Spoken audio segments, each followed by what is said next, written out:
CNN polling numbers out just today on the president's approval rating, which is low, just 39%. He's underwater on all the issues. Inside this poll, there are some rather notable shifts, in some cases, some historic metrics. With us now, CNN chief data analyst Harry Enten. Harry, we talked about voters saying that the president's term so far is a failure, but put that in perspective here. Yeah, it turns out that love or presidencies are not better the second time around, according to the American people. Because what are we talking about here? Trump's term was a success or a failure. You know, back in April of 2024, when it came to term number one, the majority of Americans said that Donald Trump's first term in office was a success, 55%. That's a big reason why he was able to get a second term in office. They look back fondly upon his first term in office. But now come to this side of the screen. Now, after term two, year one, how do Americans view it? Look at that. A failure. Fail. 58%, just 42% say a success. These numbers look a lot more like what it did about 6 months into Trump's term number one than it did looking back upon the entirety of Trump's term number one, which of course gave him that second term in office. The clear majority, 58%, nearly 3 in 5 Americans say it is a failure. Did you see this? 58% of Americans consider Trump's term a total failure. This is devastating, and it doesn't stop there. His approval is in free fall, worse than Bush after Katrina, worse than all modern presidents at this stage.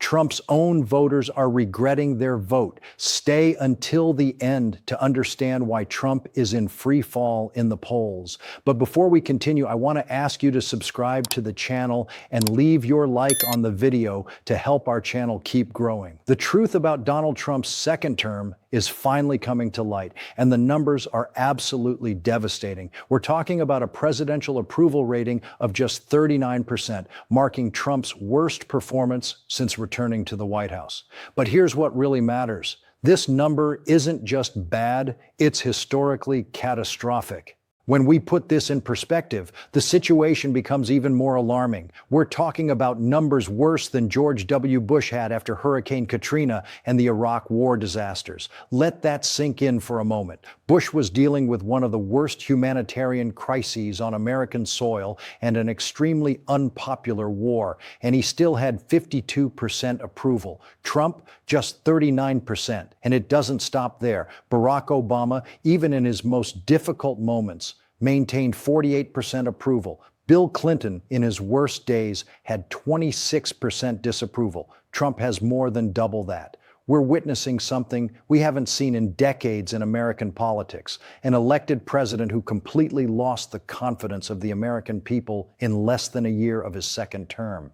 But here's what nobody is saying clearly. This isn't just about cold poll numbers. This is about the complete erosion of presidential credibility. When 61% of Americans disapprove of the president's job, and we're talking about recent CNN polls conducted just this week, we're not talking about normal political fluctuations. We're talking about a massive rejection of the policies, the style, and the very essence of this administration. What makes this even more striking is that Trump started his second term with relatively decent numbers. In January 2025, he had about 49% approval. In less than 12 months, he managed the feat of losing 13 percentage points. This isn't normal politics. This is political free fall, and the data shows this decline is happening across all demographic groups, Republicans, independents, and of course, Democrats. But most worrying for Trump's base, even among independents, a crucial group for any re-election or political support, he's at just 25% approval.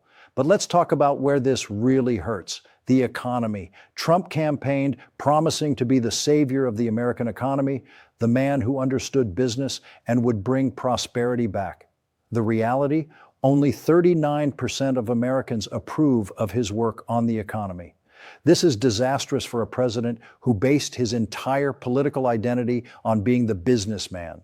AP Nork revealed that Trump's economic approval dropped about 10 points since March 2025. This means the longer he stays in office, the worse public perception of his economic management gets, and it's not hard to understand why. A Joint Economic Committee survey showed that a typical American family paid $310 more in grocery purchases during the first year of Trump's second term compared to 2024. Let me be very clear about what this means. People are feeling Trump directly in their pockets, and not in a positive way. When 61% of Americans specifically disapprove of how he handles inflation and cost of living, creating a 26-point deficit in public perception.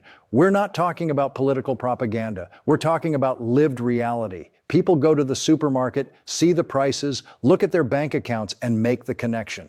And here's the really interesting part of the data. Trump is even losing on immigration, which should be his strongest issue.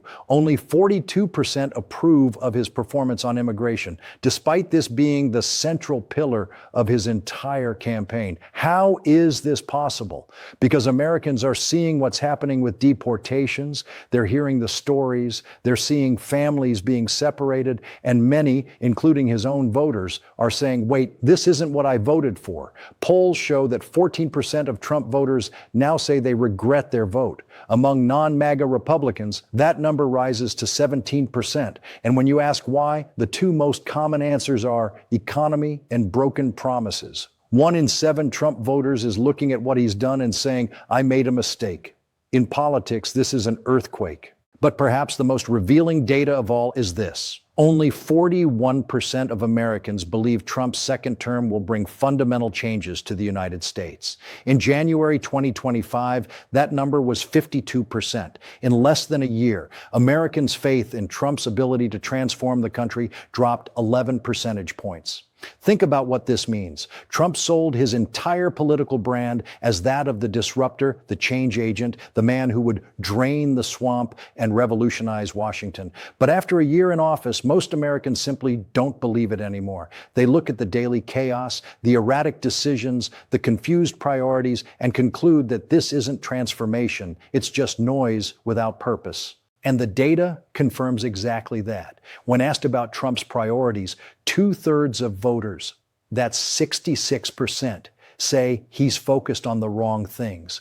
2/3. This isn't normal partisan division. This is a collapse in the perception of presidential competence. People aren't seeing a leader with a clear plan. They're seeing someone who seems more interested in political drama and personal vendettas than in solving the real problems affecting their lives. Navigator research polling revealed something even more concerning. When asked about their priorities, Americans want the government to focus on inflation, the economy, and health care. But 69% believe Trump and congressional Republicans are focused on immigration and the border. There's a 42-point disconnect between what Americans want and what they perceive Trump is delivering. That's a huge political gap, and it's costing the president dearly. And that's not all. Recent polling showed that 63% of Americans, nearly 2/3, believe Trump puts his personal interests above the country's interest. This completely destroys the image he tried to build of being the people's president. How can you lead effectively when the overwhelming majority of citizens believe you're serving yourself and not them? The short answer, you can't. And the approval numbers reflect exactly that reality. And here we reach the crucial point. What does all this mean for Trump's and the Republican Party's political future? Political analysts are calling this chaos without benefit, an endless succession of unilateral actions, controversial statements, and decisions that seem designed more to generate headlines than to solve real problems. The Brookings Institution published a devastating analysis showing that public frustration with high prices and economic pessimism caused a sharp drop in Trump's approval during 2025, completely overshadowing his better ratings on issues like immigration and foreign policy. But here's the problem. Americans don't vote based on foreign policy when they can't pay their bills. They vote based on their wallets, their jobs, their ability to care for their families, and Trump is losing spectacularly on that front. Only 38% of Americans believe Trump cares about people like you. This is devastating. You can't govern effectively. You can't maintain political support when more than 60% of the population believes you simply don't care about them. This perception is infiltrating even his most loyal base. Polls show that when Trump tries to blame Joe Biden for the economy, it doesn't work. Only 22% of Americans blame Biden for the current economic situation, while 47% place the responsibility directly on Trump's shoulders. He's the president now, he's in charge now, and Americans are looking to him for solutions, and they're not finding them. What's perhaps most concerning for Trump's future is that even his younger voters are drifting away. A Pew Research Center poll in August showed that 69% of Trump voters under 35 approved of his performance, which sounds good until you realize this represents a dramatic 23-point drop compared to the beginning of his second term. When you're losing a quarter of your young base in a matter of months, this isn't normal political fluctuation. This is a generational rebellion. And perhaps the most symbolic data of all, in a CNN SSRS poll conducted this week, 58% of Americans consider the first year of Trump's second term a complete failure. When more than half the country looks at your work and says, "This is a failure," no matter how you try to spin it politically, it's a governance crisis. The numbers don't lie, and the truth about Trump's second term is now clearly exposed. From economic chaos to disconnection with voters, from growing regrets to devastating historical comparisons, we're witnessing a political collapse in real time that will be studied for generations. If you found this information important, leave your like on this video and subscribe to the channel to continue receiving honest, data-driven analysis of American politics. Turn on notifications so you don't miss any updates. And tell me in the comments, do you think Trump will be able to reverse these numbers, or are we seeing the definitive political end of his era? What do you think will happen?